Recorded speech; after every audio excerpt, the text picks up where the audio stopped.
악재들이 점점 희석되고 있어요.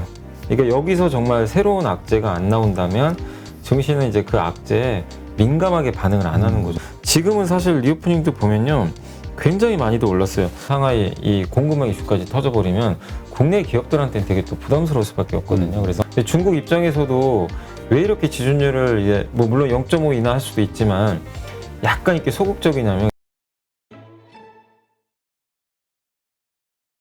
자, 18일부터 이제 거리두기 제한이 그 해제가 됐죠.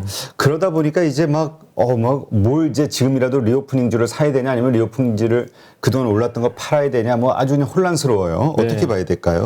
그러니까 이제 리오프닝이 시작이 됐다는 얘기는 이제, 근데 우리가 이거를 이미 예상은 하고 있었잖아요. 사실 우리 머릿속에 이미 1월부터 지금 그때 확진자가 정말 많았고 정말 주변에 안 걸린 사람이 없을 정도로 걸렸는데, 이제 근데 일주일 격리당하고 이렇게 오면은 사람들 보면은 아무 이상이 없어요. 사실은 이렇게 뭐 치사율도 굉장히 낮고, 결국 확진자는 언젠가 정점 찍고 결국 정부도 리오프닝 하겠구나.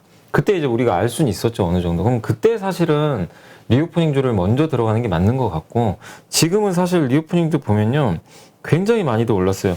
그러니까 항공주도 한 번씩 올라갔었고, 하나투어 같은 것도 저번에 유상증자 했는데도 주가가 올라갔어요. 그렇죠. 꽤 많이 올라갔습니다. 그러니까 이미 움직였고, 주류 업체들, 뭐 롯데칠성 같은 경우도 이제 사실 이 주류 회사들이 최대 수혜 준 게 이제 저녁에 회식도 좀 가능해졌거든요. 그러니까 지금 보시면 신고가 나고 있어요.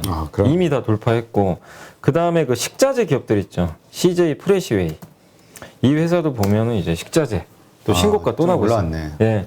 그러니까 이거를 좀 미리 선점하셨으면 상관이 없는데, 아까 뭐 사료나 조선주처럼 마찬가지예요. 뒤늦게 또 쫓아가면은 리오프닝 섹터가 뭐 지금 여러분도 알고 저도 알아요. 누구나 지금 리오프닝 좋은 건 다 하는데 그건 투자 아이디어가 사실은 이제 이미 반영이 돼버린 거거든요. 그래서 뒤늦게 쫓아가실 필요는 저는 전혀 없다. 이렇게 좀 말씀을 좀 드리고 싶고, 근데 이 와중에도 뭐 만약에 좀 리오프닝을 하는데 저평가되거나 못 간 게 있다. 그래서 오늘 사실 제일 많이 가는 게 그 화장품 회사들이에요. 화장품. 왜냐면 화장품이 대표적인 리오프닝이거든요. 그렇죠. 근데 이제 여러 이슈들 때문에 주가가 전혀 못 갔어요. 근데 이제 오늘 아모레퍼시픽도 한 4% 정도 올라가고, 그래서 지금 리오프닝주 중에서 좀 앞으로 실적 좋아지면서 구조적으로 좋아지는데 주가 싼 거, 제가 그런 것들 한번 고민해 봤는데 저는 이제 그런 거 중에서 그래도 가장 좀 좋아 보이는 거 의류 쪽, 의류 OEM도 좋고, 브랜드 의류 회사도 퍼가 뭐 6배, 7배밖에 안 되더라고요. 워낙 그동안 저성장을 하다 보니까 의류 산업이. 근데 그쪽은 확실히 리오프닝 하면서 수혜를 받으니까 저는 좀 괜찮지 않을까, 이렇게 좀 보고 있습니다. 그리고 편의점도 괜찮은 것 같고요. 왜냐하면 편의점은 그 사람들이 이제 아무래도 밖에 더 많이 돌아다니겠죠. 그렇죠. 예. 그래서 편의점 쪽도 좀 상대적으로는 좀 괜찮을 가능성이 있기 때문에 그런 쪽도 한번 좀 보시면 좋겠고, 그 다음에 이제 그 신용카드도 괜찮은 것 같아요. 제가 봤을 때.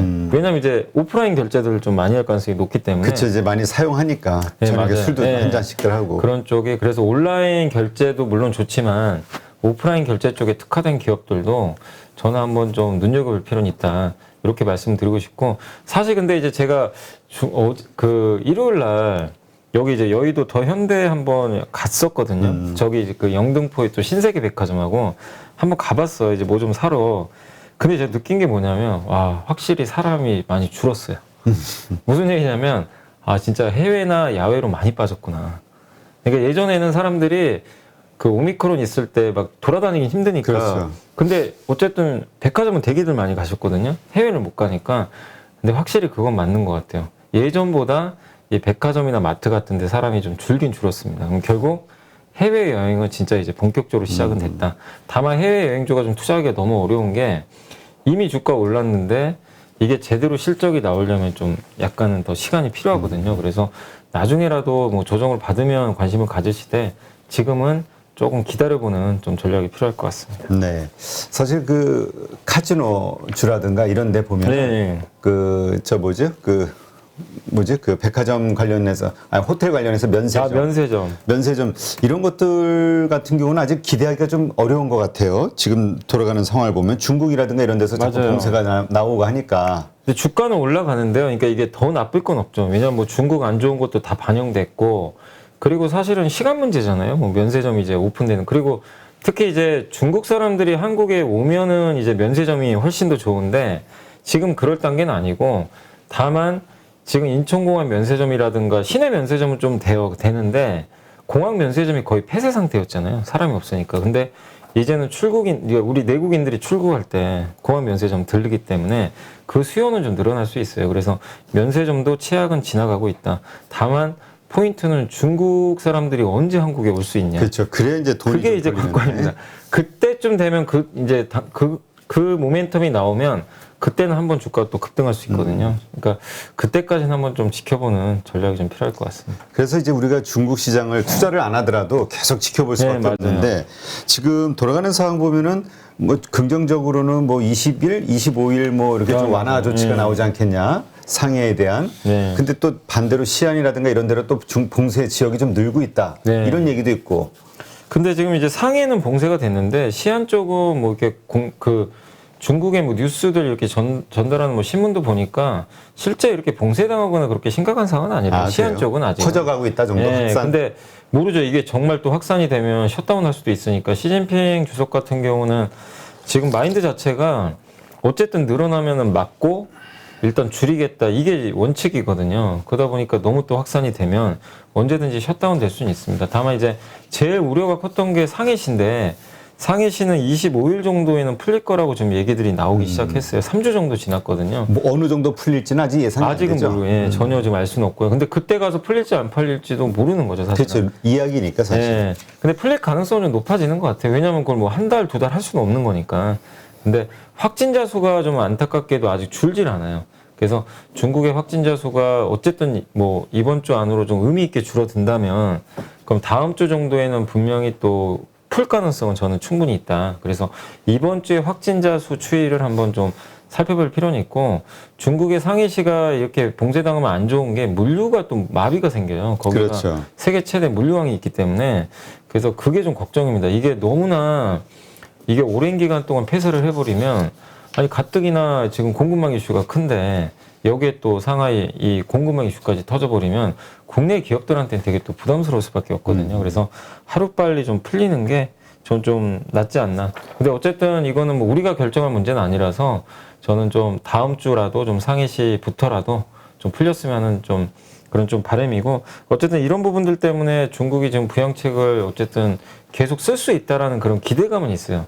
그래서 증시 자체가 이렇게 크게 이런 뉴스들 때문에 더 하락을 하거나 뭐 급락을 하거나 그러진 않고 있는 이유는 어쨌든 부양에 대한 기대감은 좀 남아있다. 이렇게 보시면 되겠습니다. 그 이경민 팀장이 그 작성한 그 투자 전략 리포트를 보니까 네. 오늘 아침에 보내줬더라고요. 그래서 예. 보니까 그렇게 생각하더라고요. 그 이제까지의 그 악재 뭐 우크라이나 전쟁이 됐든 아니면은 뭐 긴축에 대한 이야기, 금리 인상에 대한 이야기, 중국 봉쇄에 대한 점점 그 영향력이 약해지고 그로 인한 그 시장의 하락 이런 게 기간이 짧아지고 있다. 네. 그러니까 이러한 것들이 결국은 선반영이 됐다라는 증거이고 결국은 이제 올라갈 일들만 남지 않았겠냐.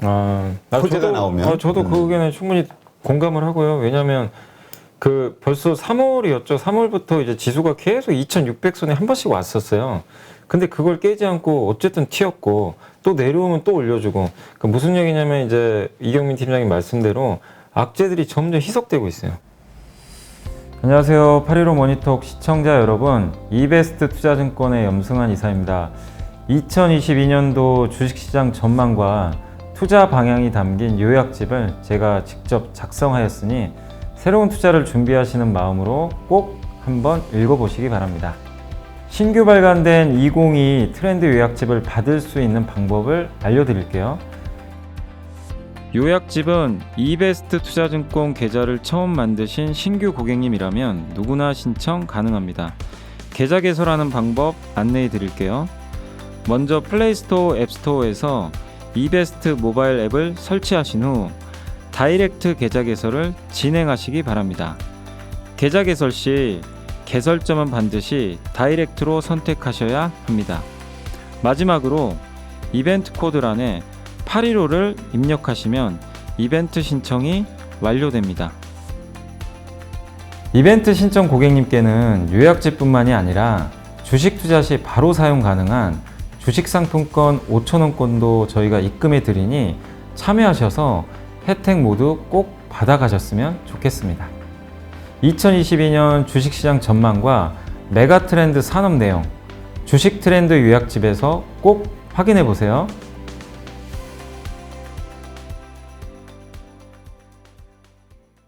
그러니까 여기서 정말 새로운 악재가 안 나온다면 증시는 이제 그 악재에 민감하게 반응을 안 하는 거죠. 그러니까 지금도 증시 보시면 대형 수출주가 뭐가 좋아진 건 아니니까 헤매곤 있지만 뭐 더 폭락을 한다거나 그런 건 아니에요. 증시가 그냥 옆으로 가고 있는 거고 그 와중에 시장에서 좀 뭔가 모멘텀 있는 기업들은 막 움직이잖아요. 그러니까 그렇죠. 죽은 시장은 아니에요. 완전히 죽은 건 아니고 다만 시장이 언제쯤 위로 올라갈 거냐 여기에 대한 고민이거든요. 근데 이경민 팀장님도 뭐 당장 올라간다기보다는 좀 이제 시간이 지나면 올라갈 수 있다라는 그런 약간의 이제 전략이신 것 같은데 뭐 어쨌든 지금 아직 해결된 건 없기 때문에 그렇죠. 당연히 맞지만 어쨌든 저도 그 보고서를 잠깐 보긴 봤는데 악재들은 희석되는데 좋아지는 것도 분명히 있긴 있대요. 그러니까 중국의 지표도 그렇게 나쁘지 않고 유럽과 미국의 제조업 지표도 사실은 나쁘지가 않아요. 네, 그런 것들도 분명히 호재인데 아직은 호재가 반영은 안 되지만 조금씩 악재가 희석되고 시장이 더 안정감을 찾으면 이제부터는 호재에 반응하는 시장도 저는 분명히 올 수 있다고 저도 생각을 합니다. 그리고 무엇보다 이제 지수 레벨 자체가 워낙 낮기 때문에 또 한국은 비싼 편은 아니잖아요. 그래서 저는 지금은 좀 시간의 문제가 아닌가라고 좀 생각을 합니다. 네. 하여튼 그러니까 하여튼 계속 이러한 시장의 참여자들의 생각이 퍼지다 보면은 바닥권에 대한 공감대 네. 이런 것들이 결국은 또 사는 거에 대한 인식 확산이 될 것 같기도 한데 네. 하여튼 이번에 그 뭐라 그럴까요? 중국에서 또 굵직한 경제 지표들이 많이 발표가 됐죠. 네네. 중국의 그 사실 이제 월요일 날 이제 18일입니다. 1분기 성장률하고 그 3월 생산 투자 소비 지표가 나왔는데 그 잠깐만 설명해 드리면 1분기 GDP 성장률이 4.8% 나왔고요. 사실 올해 목표가 5.5니까 좀 아직은 좀 턱없이 부족하지만 이게 서프라이즈예요. 왜냐면 예상은 4.3 정도 했거든요. 그 잘 나온 거죠. 그리고 산업 생산이 5%, 예상이 이것도 역시 4.3. 그러니까 예상이 너무 낮아가지고요. 생각보다 지금 잘 나왔어요. 지표들이. 소매 판매는 마이너스 3.5. 소매 판매는 좀 예상보다는 좀 부진했고 마이너스 3 정도를 예상했는데 이 락다운 영향이 좀 커가지고 소매 판매는 실제로는 좀 부진했던 것 같습니다. 그리고 실업률도 예상치랑 좀 거의 비슷한 상황이고 그래서 이런 이제 생산 소비 투자 지표가 그렇게 우리가 우려했던 만큼 지금 뭐 상해가 봉쇄당하고 셧다운되고 막 국제 원자재 가격 올라오고 이런 것 때문에 중국 경기도 정말 안 좋지 않을까? 이런 우려가 있었는데 예상보다는 좀 굉장히 좀 잘 나왔다. 이렇게 보시면 좀 좋을 것 같고 다만 이제 주가 지수는 아직은 그렇게 큰 변동은 없는 것 같아요. 일단 이제 중국이 뭐 좀 잘 나왔다고 해도 그러니까 1분기 지표, 3월 지표랑 1분기 지표는 상해시 봉쇄 전이거든요, 또. 그러니까 상해가 좀 봉쇄당한 게 4월이잖아요. 4월부터 시작을 했기 때문에 그걸 보면은 4월 달 지표까지는 한번 확인해 봐야 되는 거 아니냐. 이런 좀 우려감이 좀 남아 있는 것 같아요. 그래서 중국 증시가 지금 월요일 날 사실 이런 좋은 지표 발표에도 불구하고 생각보다 증시가 그렇게 좋지는 않습니다. 좀 밀리는 건 4월 달에 대한 좀 일부 걱정이 있는 게 아닌가. 그래서 시장은 뭐 그렇게 급락하는 건 아닌데 이번 지표는 시장 참가자들이 아직은 그렇게 큰 의미를 두고 있지는 않다. 이렇게 좀 보시면 좋을 것 같습니다. 네. 근데 참 이 희한한 게 이 15일인가요? 그 0.25% 금리 인하했잖아요. 중국에서 지준율, 예. 지준율 예. 인하를 해서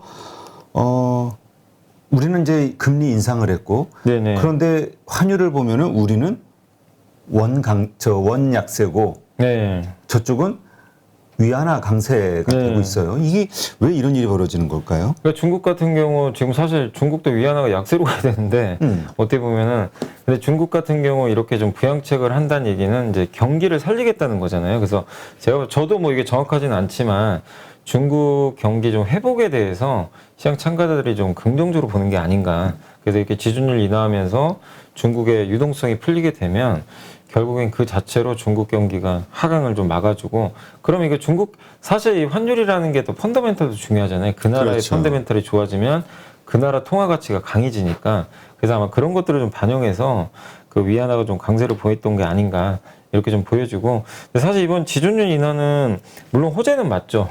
0.25% 정도 인하니까 호재는 맞는데 한 100조 원 정도 돈이 풀린대요. 우리나라 돈으로. 풀려서 뭐 적은 돈은 아닌데 시장이 기대한 건 0.5%래요. 그러니까 약간 이제 절반의 좀, 그러니까 기대감에 비해서는 절반밖에 안 한 거죠. 근데 중국 입장에서도 왜 이렇게 지준율을 이제 뭐 물론 0.5 인하할 수도 있지만 약간 이렇게 소극적이냐면 시장보다는 물가 때문에 좀 그런 것 같아요. 중국도 물가 생각 안 할 수가 없잖아요. 여기서 너무 막 공격적으로 부양책 쓰다가 인플레가 너무 심해져 버리면 나중에 또 뒷감당이 안 되기 때문에 그렇죠. 그래서 아마 점진적으로 꾸준히 할 가능성이 높은 것 같아요. 근데 어쨌든 이번 주 20일 날입니다. 이번 주 수요일 날 중국이 그 대출 우대금리 발표가 있어요. 매달 한 20일, 21일을 발표하는데 그게 좀 중요할 것 같아요. 그래서 이번에 기대감이 되게 높아요. 그때 금리 인하할 가능성이 굉장히 높다고 합니다. 그래서 그때 금리를 낮춰주면 아, 중국은 좀 계속해서 부양책을 쓰는구나. 이렇게 또 우리가 해석을 할 수 있기 때문에 일단 지금 준비했던 그 지준율은 좀 기대보다 못 미쳤지만 어쨌든 낮췄고 실제 금리 인하까지 한번 연결이 될지 한번 이번 주에 계속 체크를 해보시는 게 좋겠습니다. 네. 일단 상해 그 이번에 그 666개 기업의 순차적 조업 재개를 선언했다. 뭐 이런 얘기가 네. 있던데 상해시 위원회에서. 근데 이제 여기에 자동차가 뭐 200여 개 정도 들어가다 보니까 이제 자동차주 반도체, 그러니까 자동차 반도체라든가 여러 가지 그 우리 걱정이 있잖아요. 네네. 이 시장의 우려가 좀 사라지는 걸까? 아니면 이럼에도 불구하고 자동차주가 올라가는 모멘텀으로는 상당히 턱이 없다. 턱이 없이 부족하다. 이렇게 봐야 될까? 어떻게 봐야 될까요? 자동차주가 지난주에 좀 좋은 모습을 보이긴 지난주에 좀 했지만 괜찮았어요. 예. 예. 그러니까 이게 근데 이제 중국 쪽 같은 경우는 우리나라에 존재감이 없어서 사실 중국 자동차 쪽이 뭐 좋아진다, 나빠진다는 사실 현대차 주가에 큰 영향을 안 주고요. 다만 이제 중국이 이렇게 조업 재개를 선언을 했을 때 우리나라도 어쨌든 거기 공장들이 있거든요. 당연히 한국한테도 긍정적이고 또 여기가 테슬라 공장도 많이 있잖아요. 테슬라 공장도 있고 그렇죠. 상해에. 또 우리나라 일부 공장들도 그쪽에 좀 많이 포진을 했기 때문에 이런 부분들 또 반도체도 삼성 같은 경우에 시안에 공장이 있고 그다음에 SK하이닉스도 그쪽에 좀 라인이 있기 때문에 당연히 이 부분은 저는 좀 긍정적인 뉴스가 아닌가. 다만 시장이 제대로 좀 이런 것들을 반영하려면 순차적인 게 아니라 이제 뭐 어쨌든 좀 적극적으로 이런 것들이 과감하게. 근데 아직도 상하이시는 봉쇄당하고 있고 확진자 늘어나니까 이런 뉴스들이 좀 나와서 투자 심리를 달래줄 수는 있지만 분위기 자체를 좀 아직 한 번에 바꾸기는 좀 어려운 것 같고요. 그리고 우리나라 자동차주들이 지난주에 좀 올라갔던 건 중국 이슈보다는 이제 두 가지 같더라고요. 저도 이제 이렇게 찾아보니까 첫 번째가 좀 그거였던 것 같아요. 그러니까 지난주에 그 현대차가 그 미국에 이제 드디어 전기차 그렇죠. 이제 생산하겠다. 미국 공장에서 신규로 짓는 건 아니고 알라바마에 그 공장이 있는데 거기 산타페 같은 게 좀 안 팔리잖아요. 옛날 그 모델들이. 그래서 그거를 일부 증설해가지고 전기차 전용으로 좀 바꾸나 봐요. 라인을. 그래서 거기에서 이제 그 제네시스 GV70이 올해 12월에 나온다고 합니다. 그러니까 아 드디어 현대차가 이제 미국에 현지 생산하는구나. 이 모멘텀. 왜냐하면 지금 미국이 제일 중요한 시장이니까 투자들이 그랬거든요. 이거 언제 미국에 생산하지? 이걸 기대를 했는데 이제 드디어 그게 나왔고 2년, 뭐 내년이 될지 내후년이 될지 모르겠지만 이제 전용 공장도 지을 가능성이 높아요. 이렇게 되면. 그래서 미국 전기차 기대감이 하나 생긴 게 있었고 두 번째가 지금 실제 데이터들이 나오고 있는 거 보니까 비메모리 반도체 수급이 조금씩 풀리고 있나 봐요. 예, 그동안 정말 극도로 부족했잖아요. 근데 이런 것들이 조금씩 그 IT용으로 만들었던 것들이 지금 요새 IT 수요가 주니까 재고가 일부 남을 거 아니에요. 그걸 자동차용으로 돌리면 되거든요. 이제 그런 부분들도 좀 일부 있고 2분기부터 비메모리 그 차량용 파운드리 업체나 이런 쪽이 증설을 좀 많이 했다고 합니다. 그래서 2분기부터 순차적으로 자동차에 들어가면 제일 작년부터 그러니까 자동차에 대해서 이제 자꾸 뭐 애널리스트 분들이나 전문가들을 이렇게 곤혹스럽게 만들었던 게 아니 자동차 반도체가 몇 달 후면 풀릴 거라고 다 얘기를 했는데 안 풀리는 거예요. 자꾸만. 그렇죠. 그래서 주가는 계속 부러져 버렸는데 이제 진짜로 이제 조금씩 그런 게 풀려가니까 그래서 이제 자동차주들이 조금씩 움직이기 시작했다. 근데 한 애널리스트는 이 얘기를 하시더라고요. 그건 물론 좋은데, 그러니까 주가 이제 바닥을 찍었고 올라갈 수는 있는데, 다만 이제 구조적인 상승이 있잖아요. 그거는 좀 중장기적으로 올라갈 수 있겠냐. 그거는 수요가 반드시 꺾이지 않아야 된대요. 아직은 안 꺾였겠죠. 지금도 차 사고 싶어도 주문해도 못 받아요. 1년 반 지나야 받으니까 수요가 단단한데 지금 인플레가 너무 장기화되면 이 차 살려고 했던 사람이 포기할 수도 있거든요. 아, 나 이거 지금 다른 데 들어갈 돈이 많으니까. 그렇죠. 그래서 그게 좀 걱정은 된대요.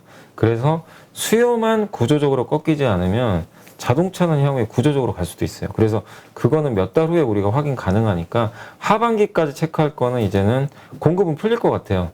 근데 그 과정에서 실제로 수요가 꺾이는지 이걸 면밀히 좀 우리가 계속 데이터 체크는 해봐야 될 것 같습니다. 네. 하여튼 자동차주 많은 분들이 그동안 그 증권사에서 사라 주도주가 될 것이다 그래가지고 정말, 예. 기대를 가졌다가 1년 이상 고생을 해가지고 양치기 소년이 돼버린 것 같아요. 이거 자동차주 좋아질 겁니다라고 얘기하면 일단 이제 안 믿어요. 싸늘해. 그러니까 지금 그렇게 터부시해야 될 상황이냐 아니면 그러다가 우리가 정말 기회를 놓칠 것이냐 이 타이밍을 잘 봐야 되는데. 근데 그거는 확실해요. 그러니까 뭐냐면 이제 지금 밸류에이션상 그러니까 저도 뭐 이게 지금 바로 갑니다 이 얘기를 논하는 게 아니라 지금 밸류에이션은 확실히 저렴해지긴 했어요. 워낙 빠져가지고 지금 기아가 PER이 6배, 현대차가 7.5배인가 그럴 거예요. 그러니까 누가 봐도 저평가된 건 사실이죠. 근데 이 저평가된 상황에서 모멘텀이 생기면 주가가 빠르게 가는데 그 모멘텀이 아직 100% 나온 건 아니에요. 그래서 그거를 좀 지금은 기다리는 구간이다. 그래서 시간은 좀 걸릴 수 있다는 건 좀 염두에 두시면 좋겠습니다. 네, 알겠습니다. 자, 이번 주 우리 어떻게 그 주목할 만한 그 어떤 이슈나 변수가 뭐가 있을지 어떻게 대응을 해야 되겠지 그런 걸 한번 좀 봐주시죠. 네, 이번 주에 한번 제가 일정 같은 거 좀 말씀을 드리면 일단은 그 제일 중요한 게 이번 주 이제 수요일 날 4월 20일 날 그 중국의 대출 우대 금리 결정이 있기 때문에 아까 말씀드린 대로 중국이 좀 액션을 계속 취해주는 게 좋습니다. 우리나라 입장에서도. 그래서 실제로 대출 우대 금리를 좀 인하해 줄지 한번 좀 지켜보시면 되겠고, 그날 또 미국의 연준 베이지북이 공개가 돼요. 베이지북이 이제 미국 연준에서 발표하는 경제 동향 보고서예요. 와, 지금 우리 미국 경기가 어떻고 이런 걸 나타냅니다. 그래서 그게 또 긍정적으로 나와주면 지금 제일 우려되는 게 경기가 꺾일까봐 그렇죠. 우려하는데 연준의 보고서를 보고 괜찮네 생각보다 이러면은 스태그플레이션 우려가 좀 완화될 거예요. 그래서 이것도 체크하시고 그 다음에 그날 테슬라 실적 발표가 또 있습니다. 그래서 테슬라가 사실 또 우리나라 2차전지 회사들한테 미친 영향이 너무나 크고 이번에 또 트위터 인수 때문에 좀 논란이 많았잖아요. 하여튼 긴. 네. 근데 어쨌든 그거 가지고 비난하시는 분들 좀 많긴 한데 어쨌든 테슬라가 그런 우려를 본업에서 그냥 어쨌든 뭐 그런 건 됐고 우린 이만큼 돈 잘 번다. 이런 악재도 지금 어쨌든 전기차 우리가 최고다. 이걸 또 보여줄지 그걸 한번 체크해 보시면 좋을 것 같고 목요일 날은 이것도 중요한 게 우리나라가 이제 10일마다 한 번씩 그 수출 데이터 발표하잖아요. 네. 4월 20일까지 수출 데이터인데 이게 왜 중요하냐면 4월 1일부터 10일까지 수출 데이터가 그때 발표가 됐는데 무역 수지가 또 적자 났어요. 그 다음에 그 평균 이제 수출 증가율도 좀 둔화되기 시작했고 근데 걱정인 게 10일하고 20일 사이는 또 중국이 이제 한참 또 봉쇄력 내려질 때거든요. 그렇죠. 그래서 그걸 뚫고 수출이 얼마나 수입이 느는 건 어쩔 수 없는 것 같아요. 근데 수출이 견조하게 버텨주느냐 요걸 좀 체크를 하셔야 될 것 같습니다. 그리고 그날 유로존 3월 소비자 물가지수 그러니까 유럽도 지금 물가지수가 올라가는데 유럽의 소비자 물가지수도 한번 체크해 보시고 그 다음 마지막으로 그날 파엘 의장하고요. 네. 라가르드 이제 그 ECB 유럽 중앙은행 총재가 IMF에서 서로 만나가지고 토론을 한대요. 그러니까 왜냐하면 이게 왜 중요하냐면 유럽은 생각보다 굉장히 비둘기적이에요. 양적 긴축도 우리는 아직 고려 안 한다. 유로가 꺾였고, 근데 지금 미국의 파엘 의장 같은 경우는 우리는 뭐 계속 세게 간다. 그러니까 달러는 강하고 유로화는 약해지니까 이게 우리나라 증시에도 불리하죠. 사실 달러가 꺾이고 유로가 가야 되거든요. 근데 이 두 수장들의 얘기를 듣고 미국과 유럽이 그리는 그 정책 방향을 좀 더 면밀하게 우리가 살필 수가 있잖아요. 그렇죠. 비교도 가능하고. 그래서 중요하기 때문에 21일 날 그날 파엘 의장과 라가르드 총재의 어쨌든 토론도 여러분들이 좀 유의미하게 좀 한번 주목해 보시면 좀 좋을 것 같습니다. 네. 뭐 화두는 긴축 금리 인상, 인플레이션. 네. 요거니까. 자, 그러면 그러한 환경 하에서 우리가 좀 주목할 만한 섹터. 지난주는 뭐 조선주하고 네, 뭐 일부 인플레 관련주가 좋았죠. 자율주행주도 좀 괜찮았고. 그런 것도 괜찮았고. 네. 이번 주는 뭐 우리가 주목할 섹터가 있을까요? 종목이나? 네, 이번 주는 어쨌든 이제 지난주까지만 해도 뭐 이번 주 초도 좀 그런 것 같아요. 인플레 얘기가 계속 나와요. 그래서 그걸 했지 방어할 수 있는 기업들이 주가가 여전히 세고 뭐 사료나 조선주가 여전히 센데 그러나 달도 차면 기운다고 우리가 인플레 지금 모르는 건 아니니까 지금은 좀 역발상으로 한번 또 다른 쪽에도 한번 눈을 돌려보자. 그래서 지금 가장 못난이가 어디죠? 사실은 수출주들. 우리 한국의 대표. 뭐 반도체도 있고 자동차도 있고 이쪽이 뭐 이번 주에 안 갈 수도 있어요. 사실 뭐 제가 예측할 수 없는 거지만 분명히 저는 되돌림은 온다고 생각하거든요. 너무 과하게 또 빠진 것도 사실이고 그래서 그리고 아까 이제 이경민 팀장님 말씀대로 더 나쁠 게 있냐 이거죠. 그런 악재들이 반영됐는데 조금이라도 좋은 게 증시에 반영이 되면 제일 못난이부터 또 올라가거든요. 그래서 지금은 한번 우리나라 대표 수출주 자동차 또 반도체 이런 기업들에 대해서 한번 역으로 한번 좀 보는 그런 좀 투자 전략을 좀 말씀드리고 싶고 그리고 올해는 저는 계속 좀 말씀드리지만 가치주가 여전히 유리해요. 그러니까 가치주라는 게 뭐 무조건 저평가된 걸 사라는 게 아니에요. 기왕이면 우리가 이제 선택지가 있으면 예전에는 이게 성장하는 기업이 비싸도 그게 더 우선이었어요, 사실은. 근데 올해는 같은 그러니까 성장주가 있는데 너무 비싸요. 예를 들면 성장하는 건 좋은데 근데 올해는 그거보다는 조금 성장률이 둔화되더라도, 그러니까 그렇게 성장률이 높지는 않더라도 확실히 싼 기업들 있죠. 어느 정도 성장은 조금씩 해주는데 역성장하는 거는 의미가 없어요. 역성장하는데 싼 거는 사실상 그렇죠. 큰 의미는 없는 건데 아무리 싸도 그런 기업들은 이제 배당 목적으로는 괜찮아요. 근데 작년보다 올해 좋아지고 하반기로 갈수록 좋아지는 건 맞는데 퍼가 낮다. 그런 기업들이 사실은 지금 접근하기는 오히려 좀 좋은 좀 환경이니까 그런 부분들을 염두에 두시고 여러분들이 한번 좀 저평가된 소외주들도 한번 좀 계속 지켜보죠. 그래서 저는 지금 사실 증권주 아무도 얘기 안 하는데 지금 뭐 안 가겠죠 당연히. 근데 증권주 사기는 너무 좋은 게 연말에 배당까지도 노릴 수가 있고요. 그렇죠. 그리고 증권주들이 예전과 다르게 그 거래대금에만 의존하는 구조는 아니에요. 많이 바뀌었기 때문에 지금 저렴한 증권주도 한번 역발상으로 볼 필요는 있는 것 같습니다. 네. 오늘 오전에 그 라이브 방송에서 저희도 그렇지 않아도 증권주에 대한 이야기, 그다음에 네. 지주사에 대한 이야기. 지주사 괜찮은 것 같아요. 워낙 싼 주식을 찾다 보니까. 맞습니다. 네. 아마 생각이 이렇게 다 비슷한 것 같아요. 이러한 것들이 결국은 많은 분들이 공감했을 때 네. 시장의 수급이라는 형태로 드러나게 되고 관련 주가는 또 오르지 않을까 생각이 됩니다. 한번 잘 이 투자의 아이디어를 잘 한번 고민하셔서 네, 좋은 투자 결정 하시기 바랍니다. 네, 오늘 이렇게 좋은 인사이트 함께 해주신 이베스트 염승환 이사님 고맙습니다. 네, 감사합니다.